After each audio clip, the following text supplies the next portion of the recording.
안녕하십니까, 윤창훈입니다. 많이 질문을 주시는 내용에 대해서 답변해 드리는 시간을 갖겠습니다.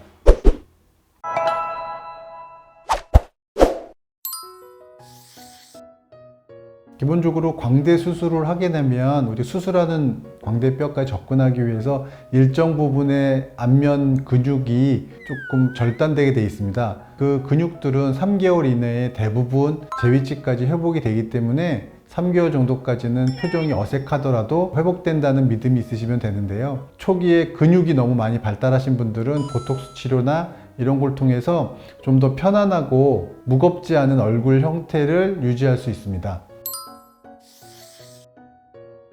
분류압이라고 얘기를 하면 광대뼈 수술 후에 뼈와 뼈가 접하지 않는 것을 뜻하게 되는데, 기본적으로 뼈의 위치가, 이동된 위치가 적절한 위치에 잘 있으면 100% 유합이 되지 않더라도 일상생활을 한다거나 강도에 큰 지장은 없습니다. 그래서 초기에 분류압이 올 수는 없고요. 시간이 지났는데도 불구하고 그 간극이 메꿔지지 않고, 혹은 어떤 심한 운동이라든가 초기에 마련했던 위치 이동보다도 뼈가 더 많이 아랫방향이나 다른 방향으로 이동된 경우를 발생하게 되는데, 그런 경우를 분류압이라고 합니다. 이런 경우는 시간이 지날수록 저작근에 의해서 광대뼈가 점점점 내려가게 되고, 이런 경우가 우리가 얘기하는 뼈가 제 위치에 고정이 안 된 돌처짐이 발생하기 때문에, 분류압이 되는 경우는 이미 초기 때부터 제 위치에 있지 않았던 거고, 이런 경우는 점점 더 심하게 뼈의 위치 이동과 얼굴의 밸런스가 틀어질 수밖에 없습니다.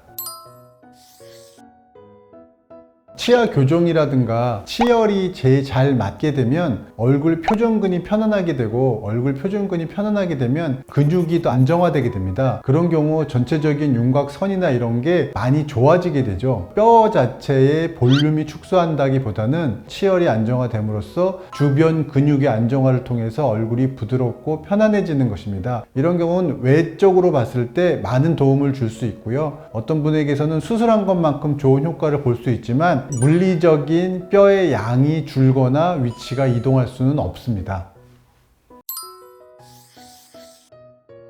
안면윤곽 수술에 있어서 피부가 변화되는 건 가장 큰 요인은 나이입니다. 나이에 따라서 회복되는 탄력이나 이런 수준이 떨어지기 때문에, 나이가 많으신 분들은 아무래도 원래대로 회복되거나 더 탄력이 더 유지되기가 어렵기 때문에 다른 부가적인 처치가 필요할 수 있고요. 젊으신 분이라 그러면 오히려 큰 변화가 없을 수 있기 때문에 본인의 상태, 이런 거에 대해서 자세히 상담받고 수술 받으시길 바랍니다.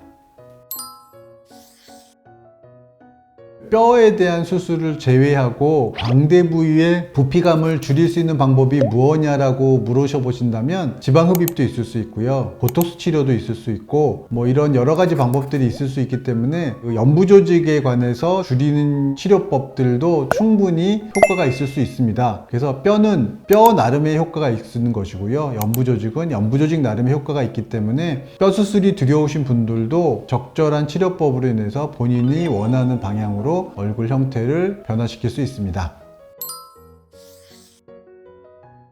요즘은 성장이 빨리 시작되고 빨리 끝나는 분들도 많이 있기 때문에 무작정 나이에 있어 수술 여부를 결정하는 건 아니라, 비교적 성장이 끝났다고 판단되는 징후들, 보통 초경후 5년 뒤라든가, 혹은 남성 같은 경우는 키가 자라거나 이런 걸 멈췄다거나, 객관적으로는 성장판에 대한 촬영이라든지 이런 걸 통해서 성장이 끝난 뒤에 뼈 수술을 하는 것을 권해드립니다.